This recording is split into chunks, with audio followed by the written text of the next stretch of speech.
It is the Matt McNeil Show. Brand new to you content. That's right. Brand new shows for you over the holidays. Thank you very much. I hope you're having a wonderful holiday season. Paul Metsa, well, he's my friend. And, of course, the Wall of Power Radio Hour airs on AM 950, an iconic Minnesota musician, a fantastic folk singer, Americana, just blues guy. I've seen him perform. He is fantastic. Also a noted author with more books than I could ever read in my life.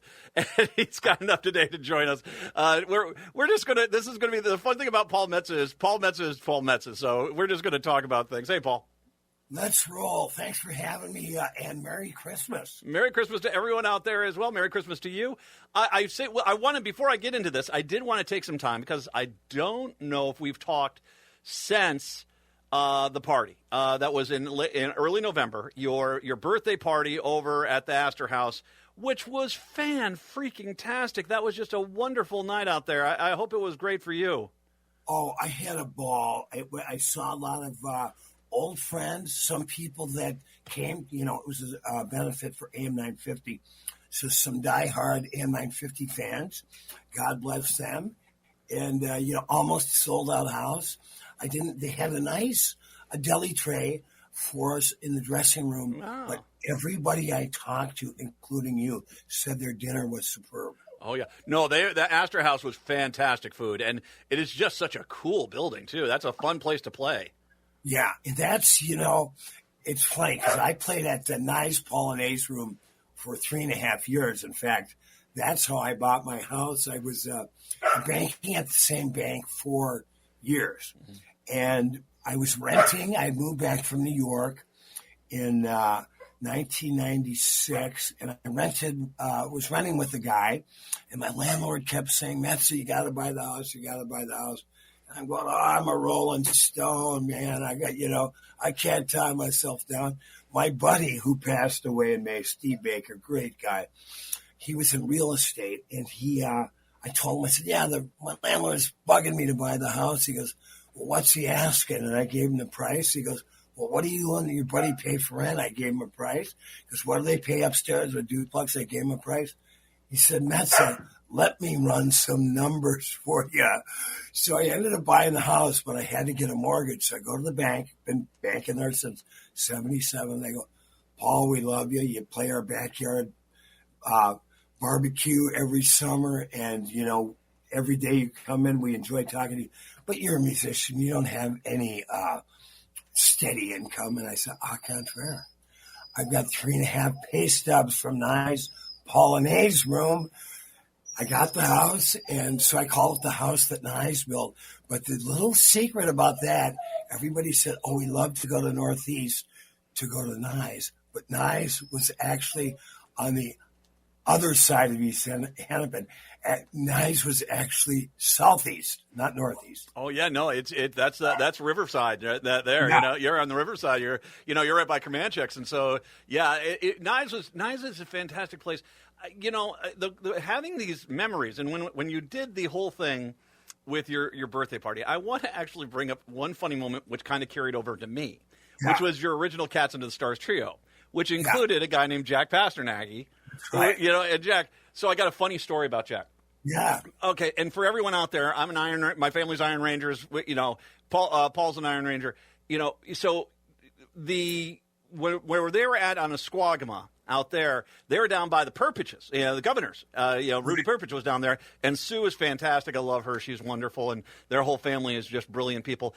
And so my family knew their family. Now Jack is a lot older, so he was my older brother's age. So Duncan and Jim, my oldest brothers, kind of hung out with him, and it was nice to catch up because he came on down. He said, "Did you say Charles B. McNeil?" I said, "Yeah, that's my dad." He goes, "Oh, you're the youngest one." I said, "Yes, that's right." He was into this.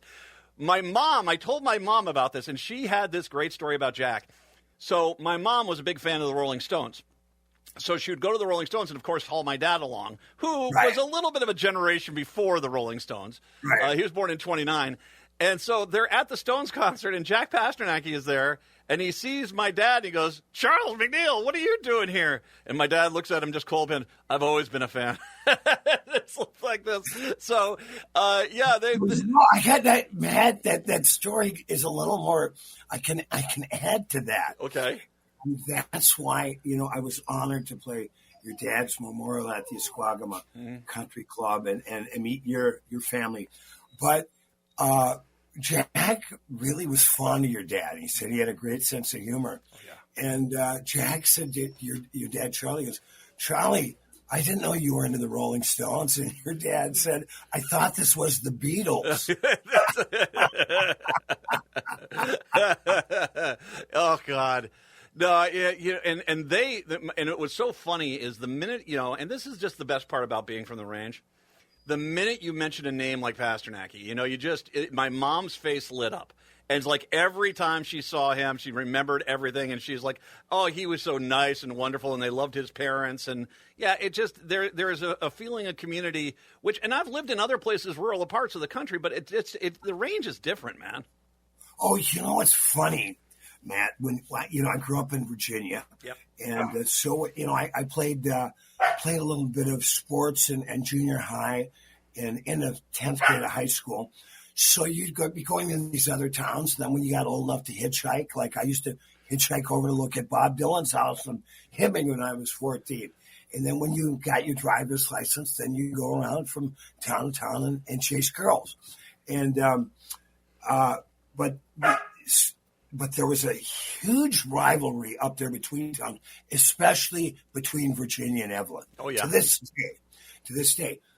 But once you got down to the cities, if you said you were from the Iron Range and you met somebody else from the Iron Range, you were like long-lost cousins. Oh, yeah. And I bumped into people in New York. I was playing at the Sun Mountain in Greenwich Village in New York.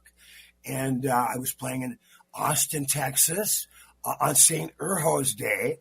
And I was explaining, I was wearing my purple and explaining St. Urho's. St. Patrick's Day in Austin is a big deal. And so I'm telling the story about St. Urho, the patron saint of Finlanders, and the story which started in 1956 by a guy named Rich Matson, who was a sales clerk at Catola's in downtown Virginia.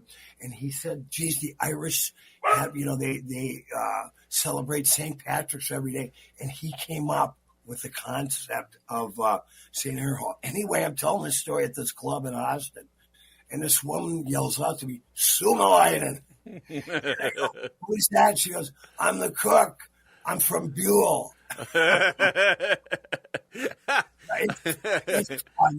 There is a connection that we enjoy and appreciate. You bring up the Evelyn, Virginia thing. My brother, my father had one of his best friends, a guy named McBride. I think it was Tom McBride was his name. And but his curse was he lived in Evelyn while my dad lived in Virginia.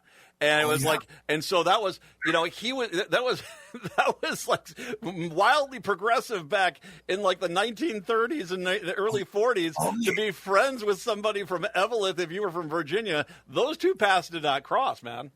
I've got another story that just ties into that. So my dad lived to be 85 years old. In the last 4 days of his life, he went from living by himself in Cook, Minnesota, to the nursing home in Virginia. Got there on Friday, passed away on Monday. But it was, like he said, it was a homecoming, and it was a really nice return to where he grew up. So when we were going out to clean out my dad's room, his childhood buddy, a guy named Fitzgerald, who is kind of a legend in the Metsa family because he was the tough guy when Dad was growing up in Finntown, and which is now there's a highway that goes through. But back then it was kind of the poor part of town. And so I went down to say I hadn't seen Flitch forever, and they literally went to school from kindergarten on. So he had always had a mustache. And this particular day, he had shaved his mustache, and I noticed about a 4-stitch scar above his upper lip. And I said, Fletch, I've known you my whole life. I've never noticed that scar. And he goes, your dad and I went to a dance in Evlith. I said, you don't even have to finish that story. Oh, wow. By the way, I know exactly where you're talking about. I think that's where the old Hoovertown was up in Virginia, where they built the highway there. Yeah, my dad pointed that out to me one time, where that used to be up on where 53 is now. I think that it's. By the way, it's now Mountain Iron. Have you noticed this? I mean, it's like, I guess Evelyn looked at Leonidas and said, "Oh no, we're going to be fine with you. It's going to be Mountain Iron." Nobody seems to like Mountain Iron up there anymore now. Parkville and then Mountain Iron. Yeah. So I was in Biwabik. Now, I don't know. Did I ever share the story of the Christmas Eve show in Biwabik that I went to with the Biwabik bus? It's worth saying. And if anybody's wondering, that is my dog Mabel, who wants to get out and play in the snow again. Again. Well, of course. My dog was going crazy this morning too, man. They love that winter, that's for sure. So yeah, the Biwabik bus. We took the Biwabik bus into Biwabik to the bar sauna. And I was going to ask you, I saw the worst band I've ever seen in my life that night. They're playing the Biwabik Bar Sauna on Christmas Eve, and it was as advertised. It was not a good band. But, of course, we got a free bus ride. It was like minus 30 outside, and the bar sent a bus over to pick us up, which had just a whole bunch of bottles rolling back and forth in the bus. Just not safe in any capacity. That's why it's a bus. Exactly. You can drink on the bus. They might want to put a garbage can in there or a recycling bin or something. But, so, yeah, I went and saw this, and I have you ever been on the road for the holidays and you've been out touring and you've been doing shows and you're away from home? I've occasionally, I was down in Miami, which was actually Newport Richie with a good friend of mine, Kelly Hodgkins. But I never really, Matt, I never really toured that much. I mean, I would fly out to New York, do 2 or 3 gigs, do some business, and hang out. Boston, same thing. Austin, quite a few times. But I never got in the van and hit the road. I never figured that out. Now, Catch Some of the Stars, who are celebrating our 50th anniversary on December 28th at the Parkway Theater with the Electric Band and Sonny Earl and the Tiltown Titanettes and nice. Tommy Lieberman. We did try to go on the road once, and we got as far as Metler's Strip Bar in Mankato. For happy hour. Well, and that's the end of the tour. We had a huge, like a $2,200 gig in South Dakota the next day, but somebody said, who's going to make the call? And we called and we said, hey, there's a terrible snowstorm here in Mankato, and we don't think it's safe to get to South Dakota. Oh, God. The next day, Matt, it was 75 freaking degrees in Minnesota and in South Dakota. And we got blackballed. We never were invited to play that school again. Oh, not South Dakota. Not the high end South Dakota market. Oh no! What will you ever do? I think it was the South Dakota School of the Mines, which we would then refer to as the South Dakota School of the Mimes. Oh, so you got a college for digging holes, you say? Well, they're lost, but Mankato's gained, and I got to tell you, Mankato. There's probably still stories about the trip to Mankato. I always look. I mean, a lot of musicians. That has got to be one of the. I think that's going to be one of the hardest parts. I mean, I was away when I was in the military. I was away from home for the holidays and stuff like this. And you get some of these guys, and they're just iron horses. They hit the road, and they love it, and they just go and go and go. And then all of a sudden you realize you're 2,000 miles away from home. You got a gig on the 23rd. You got a gig 100 miles away on the 26th. You're kind of stuck out there. That is. I always feel for musicians because it's just that sometimes that is a lonely existence. That's a really tough life. And Kurt Obita, my good buddy and the lead guitarist and leader of the Butanes, has produced and written and released several really good records by the Butanes. I think they're one of the best regional blues bands in the country. And they played with Earl King down in New Orleans quite a bit. but I'd ask him, I said, Kurt, you've got all these great records. Do you ever send them out to get reviewed? And he goes, nah. He goes, he said, if I get a good review in one of the blues magazines, that means I got to go play in Omaha. Well, his argument is solid. I've been to New Orleans. I've been to Omaha. He's got a good point there. Nothing against Omaha, fine burgers, but still, New Orleans is its own place, man. I can understand. I mean, that's one of the things. I actually, I saw Rory Danger and the Danger Dangers down at Tippy Tina's down there in New Orleans. And I mean, I was saying, you guys need to get on tour. You guys are brilliant.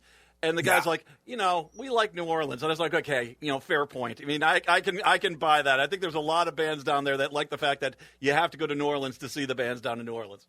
Yeah, my routine was, over the years and still to this day, I was kind of the king of house gigs in Minneapolis. Yeah. So I would play at a place called Birds in Stadium Village on Sunday, solo. When the Cats Under the Stars started to play, we'd be doing Tuesday nights at the 400. And then, so that was 4 years. Then I moved over to the Five Corners, and I did 237 Tuesdays there. And then we'd play Williams Pub weekly.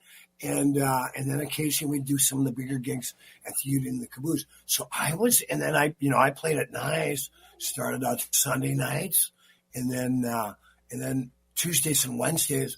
And that's how I made my living.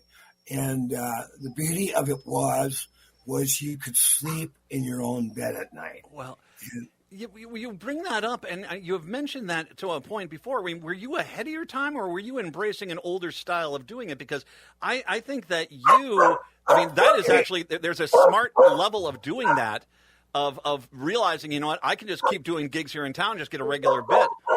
Was that kind of the setup that you had? Was it an old school way of doing music, or were you kind of ahead of the curve there? Okay, hold for 1 second. Let me let these dogs out. All right, no problem. They're going to let the dogs out here, as it is. It is an interview with Paul Metsa. You can't blame the dog. It's snow outside. That's like dog heaven, for goodness sakes. If my mic was on, I was barking the whole time over here too. I want to go outside. I have to do the interview with you guys. Oh, all right. Paul, I've let Brett out too. He's out running in the back. Like Brett gets a couple of runs in there. He gets the zoomies when the snow starts to fly. I didn't have my mic on. I was whining the whole time here too. So were you ahead of the curve per se? Do you think on the setup that you are, where you're doing the regular gigs, or was that an old school way of doing it? Because I do believe there used to be a way of people was come see the Paul Metsa show, and it was always here. It was a regular bit. Yeah, no, it's really a tried and true musician tradition. I mean, a Minneapolis example would be the Golden Strings. Mm-hmm.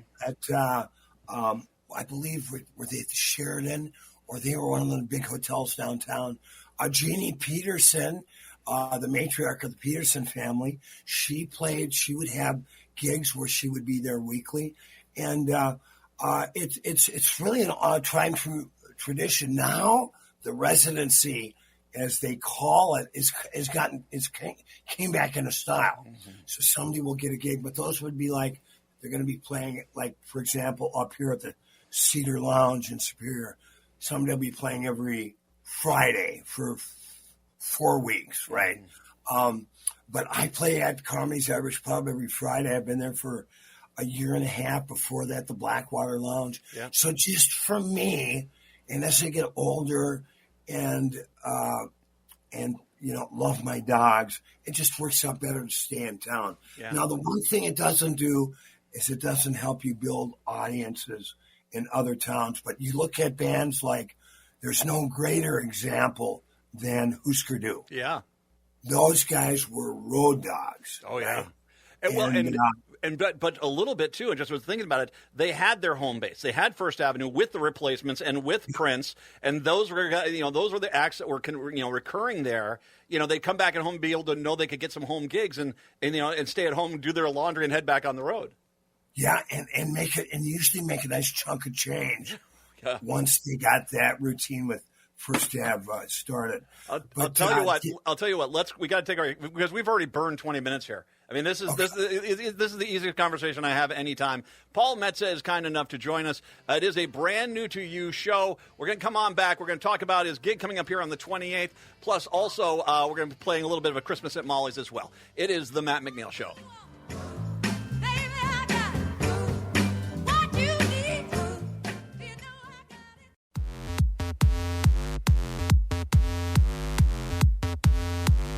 It is the Matt McNeil Show. Brand new to you shows, of course. It is the holidays. Our gift to you. Thank you very much for being a faithful listener to AM 950. So brand new content running through the holidays. Enjoy. Paul Metsa is kind enough to join us today. We had mentioned earlier the birthday gig you did in November. Two things I wanted to quickly mention. One, it was just so cool. Not only, obviously, you, the man of the hour. It was great to see you, as well, the Cats Under the Star Trio. Sonny Earl was there. Huge fan. That was a lot of fun. And your Tilt Town Titanettes. They are fantastic, man. They are just brilliant. I got to tell you a great story. I've done 2 Ukrainian benefits up here. Probably between the two, we've raised, I don't know, close to $10,000. Amen. Nicely done. In something that's very dear to my heart. And of course, anytime you ask musicians for a great cause, they're like, when and where, right? Yeah. So I was putting up posters around town, and I went into this little corner shop that I was in there. You knew it was going to come up, Matt, because they sell pasties. Okay. Do you remember the name of the place that was selling the pasties? It's called the TNT Exchange. It's in Lincoln Park. Okay, got it. They carry Fraboni's pasties, which, if you haven't had a pasty in a while, I'm totally fine with the Fraboni. Fraboni's a very good, a solid qualifier there. Yeah, sure. Quick Fraboni note here. On my radio show here up in Duluth and my Wallapar radio hour, I had Ray Fraboni on, who served on the Edmund Fitzgerald in 1969 and ended up with the flag from the Edmund Fitzgerald. He's a Virginia guy. He's cousins with the Frabonis, the pasty makers, and more, different kinds of meats over in Hibbing. Rob Fraboni, his cousin, went on to become a producer for Eric Clapton, the band, and Bob Dylan. See, this is the purity of pasties. I mean, this is the purity of pasties. You eat pasties growing up, you end up having a good life. Let's just be honest about it. So I went into this shop to get my couple of pasties, and I was putting up posters for the Ukrainian benefit, and this woman said, "Are you a musician?" I said, "Yeah." She goes, "I am too." I said, "What do you do?" She goes, "I sing." And it was just her and I in the shop, and I said, "Well, sing something." And she sang. I go, "You have a beautiful voice." She goes, "Yeah, I used to study voice in Kansas at a community college." I said, "Do you sing with anybody in town?" She goes, "Yeah, I went to school with my roommate. She's a great singer." So Macy Orr was the first lady I met, and Oliver Jane was the second woman. So they've been with me every Friday, and they were, according to people that I talked to at the party, were kind of the hit of the show because they sang like birds. You okay? And I'm going to give you credit here because, to a point, great music and especially music with depths and harmonies and lots of instruments. That takes a great musician. You saw something there right away, and you said, "This is something that not only can complement your voice, it adds a new dimension to the product." And my God, you found gold there, man. When you guys were singing on the stage, I mean, it was just, and Sonny Earl was up there with you guys. It was just perfection. Yes, well, thank you. And the one thing, and now I regret, was I really wanted to invite Jelly Bean Johnson to sit in. And Jelly Bean's been a friend of mine for years. He's a friend to everybody in Minneapolis, but things just got too busy. And now with his untimely passing, I really missed an occasion to share some music with Jelly Bean. Although hopefully Brett can maybe search. We did an interview with Jelly Bean, and we played in the studio when I first started the Wallapar radio show hour. So maybe we can track that down. But that was a great night. But in terms of finding musicians, I do like to think I had an ear for it. When I was playing with the Paul Metsa group at the Caboose one night, a guy came up to me, a young guy, said, "Hey, I'm a bass player, and I just graduated Berklee School of Music, and I just moved to town this week." It turns out I had a bass player that I was having a problem with. I had a fella sit in with me on Friday. Back then, you'd play Friday and Saturday at the Caboose of the Union. And so I said, "Can you come to my apartment tomorrow at noon?" And he did. I hired him on the spot. He played with me in the Paul Metsa group for 5, 6, 7 years. His name is Jimmy Anton. He's going to be with the Cats at the Big Show at the Parkway on 1228. Yeah, and let's make sure we talk about that. So once again, the Parkway Theater, 1228. All the people we've been talking about, they're going to be there. The Tilt-Down Titanette, Sonny Earl, Metsa is going to be there. Of course, it's the Cats Under the Stars trio. It's the 50th anniversary, right? Right, that's correct. But Jimmy Anton went on to, I give myself credit for having a good ear with this dude. He went on to play with Johnny Lang for years and years and years, Paul Westerberg, Jelly Bean Johnson, Peter Ostrushko. His list is a mile long. And he recently did a bass track on my new song, No Kings, No Crown. Yeah, I mean, I've met some of my musicians. I just walk into a music store, which musicians do a lot because you've got your days free, and I'll hear somebody playing. I'll go, "Man, you're really good. Who are you?" And I've hired a couple of guys right out of the music stores. Well, and remember, bass players are always temperamental. So you always have to have a. I know, I've got some friends who play bass. All right, I'm with you on that one. All right, we need to move on to a new category here. I get that. One thing, and once again, I want to make sure I mention this: the Parkway Theater, 1228. This is? It's you, the Cats Under the Stars trio, Sonny Earl, Tilt-Down Titanettes, and what? Do you know what time the show is? It's 7 o'clock, but it's actually the Cats Under the Stars big band, 7 pieces. All right. Also joined by Al Oikri from the Big Woo, Jimmy Anton, of course, and Sonny Earl, and Joe Loma, our drummer since 1977, Evie Lake guy out there by Esquagua. And so it's this will be our 4th, 50th anniversary show. Everybody kept playing, Matt. It's not like a bunch of guys that started that had their high school yayas out in their rock band, maybe played in college, and then went on to become doctors and lawyers and insurance salesmen and put the guitar away. We have all been playing this entire time. So it's a real joyous thing to get together and play with these superb master musicians who not only that you're improvising with on the spot, playing new songs and old songs, but you go back and you know their life histories. You knew their parents. You knew when their parents died. You knew when they got divorced. You knew their kids. You know their kids. So it's more than just a reunion of music. It's really a reunion of life. Well, and it tells you the quality of the people and the experience. Because if you've got a kid who's 18, 19 years old and picks up a guitar and plays and has a really quality experience and gets it, and they all of a sudden start making music and they kind of get understand what they're doing. You're right. It's impossible to put the instrument down again. It's just impossible to do it. I met Timmy O'Keefe, the harmonica player, first day of senior high. I knew he played harmonica, asked him to bring his harmonica to school the next day. We played 2 hours after school on the steps of the school, then went to his house. He pulled out this cassette recorder and started playing cassettes of Muddy Waters and Brownie McGee and Sonny Terry. And I'm going, Little Walter. And I'm going, man, I've heard these names. I've never heard this music. We've been bonded ever since. That was September 1973.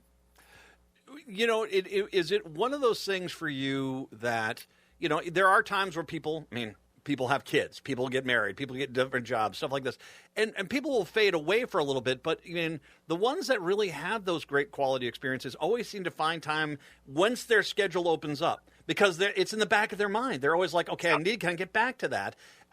So it's what's fun to talk to you is that the amount of time you'll have somebody who's like, oh yeah, I played with this guy for 12 years, haven't seen him for 6, now he's back again playing again. Exactly that. Exactly. But it's, our gag when we started on the Iron Range, we originally called ourselves Hot Walleye because we're from the range. You're Iron Rangers trying too hard at that point.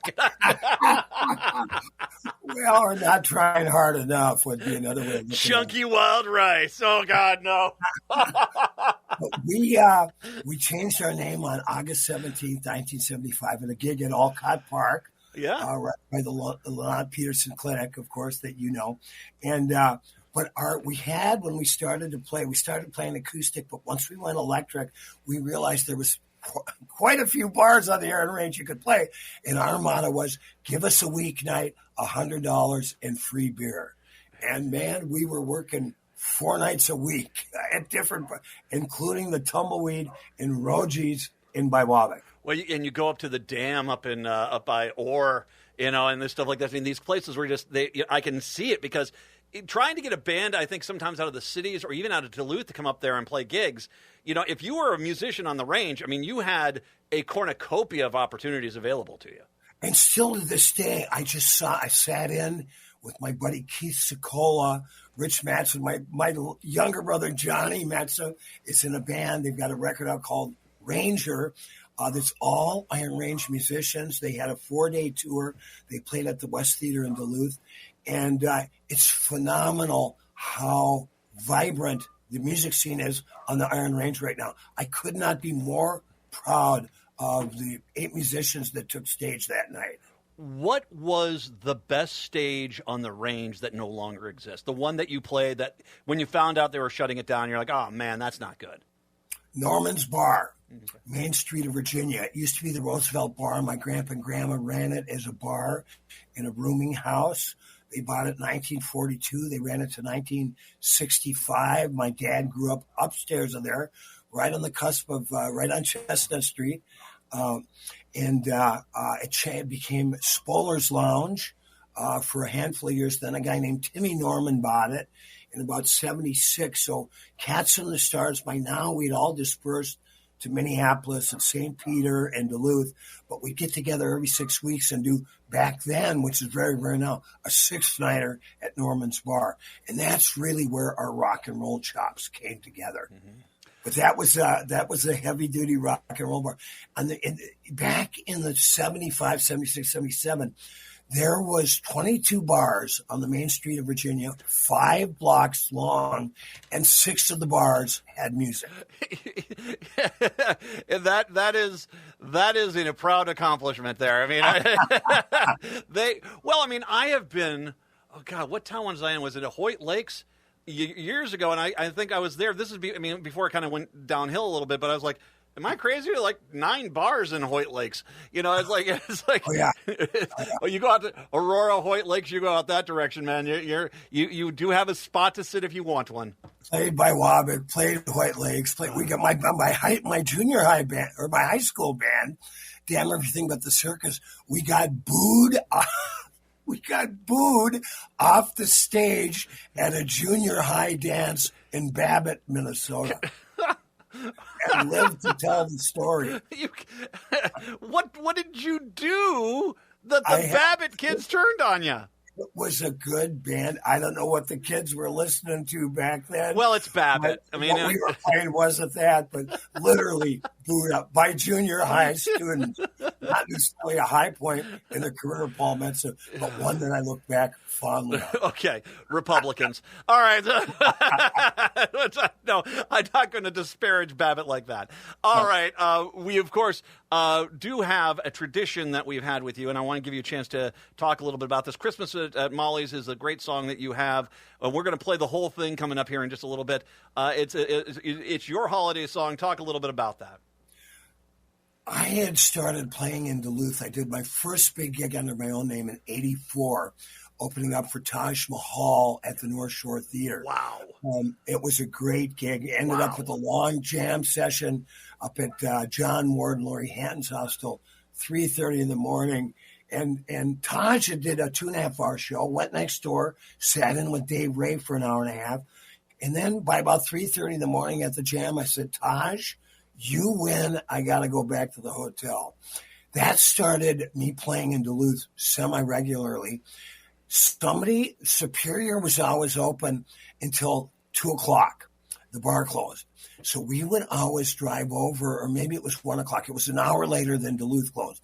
We'd always run over and go to a place called Molly's Bar. It was like walking back in time. It had the old tin ceilings and a lot of old paraphernalia around. And you really felt like you were walking back in time. Molly, who started running it as a divorced mother of one in the 50s, was now in her 80s. And she would sit at the end of the bar and dispense gypsy wisdom. And you could buy her an expensive shot of brandy. Now, an expensive shot of brandy in Superior was $4. Her and I developed a really great friendship. And I was down visiting my sister for Christmas. She lives in Proctor. And a couple of buddies of mine, John Hall and Dick Blinn, said, let's meet at Molly's for Christmas Eve. And everything, or maybe it was Christmas, but every bar in the Twin Ports was closed except Molly's. So anyway, we had a fun night, and I just wrote down on a whiskey-stained napkin, Christmas at Molly's, because it was so surreal. 1990, the Southdale Mall is doing a 35th anniversary of the opening. They had first open-air mall in America, and they're doing a compilation CD of original Christmas songs by Minnesota musicians. Somebody dropped out. They gave me a call on Tuesday afternoon. We need one more song, a Christmas song. And I'm going, man, I'm Woody Guthrie. Why is Southdale Mall calling me? But before I hung up, Matt, I said, by the way, what's it paying? They go, $2,500. I said, I think I've got one around here somewhere. Sure enough, we went through my stack of music ideas, written on electrical bills and typewriter paper. And sure enough, there was the napkin that said Christmas at Molly's. I spent all night writing it. I went into the studio at 2 o'clock in the afternoon. By 5 o'clock, we had the finished version of Christmas at Molly's. And it's one of my most requested songs this time of year. That $4 brandy, it's that expensive because it's 10W30.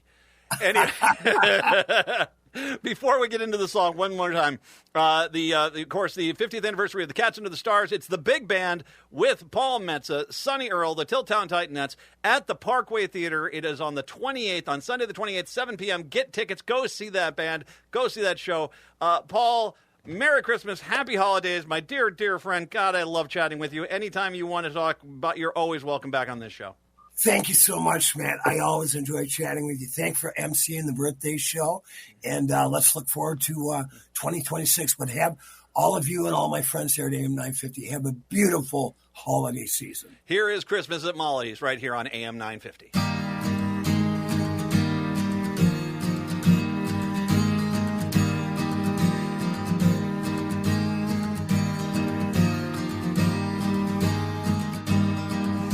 24th of December is a stranger I walk like I just lost the keys to this city.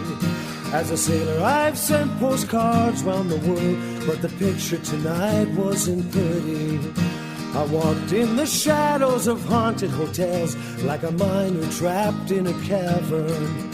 Well, I looked to the east and a star it shone down, and it led me right to Molly's Tavern. So I followed the footprints made in the snow by Salvation Army musicians.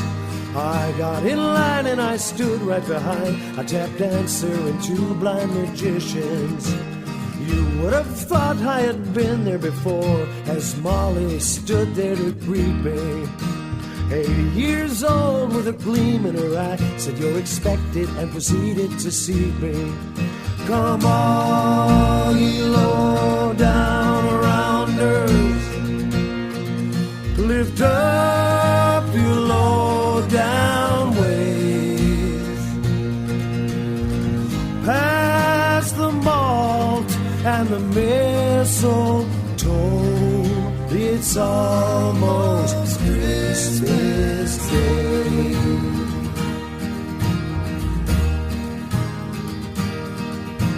I walked around and the harp player asked if I would like to request a selection.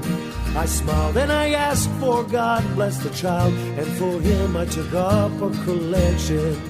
I spotted a man with a white beard and red from a distance looked just like Kris Kringle.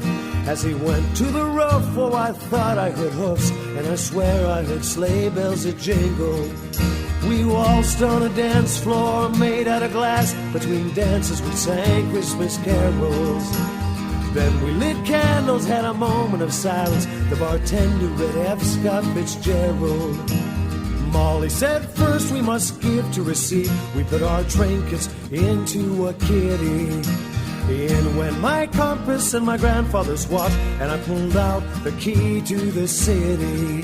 Come all ye low down rounders, lift up your low down wave. Pass the malt and the mistletoe. It's almost Christmas Day.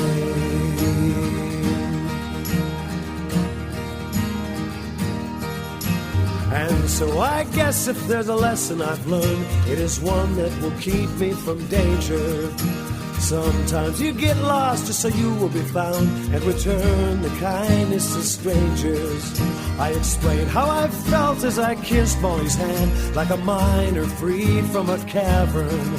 Merry Christmas, baby, is what she said to me, but it's like this each night in my tavern.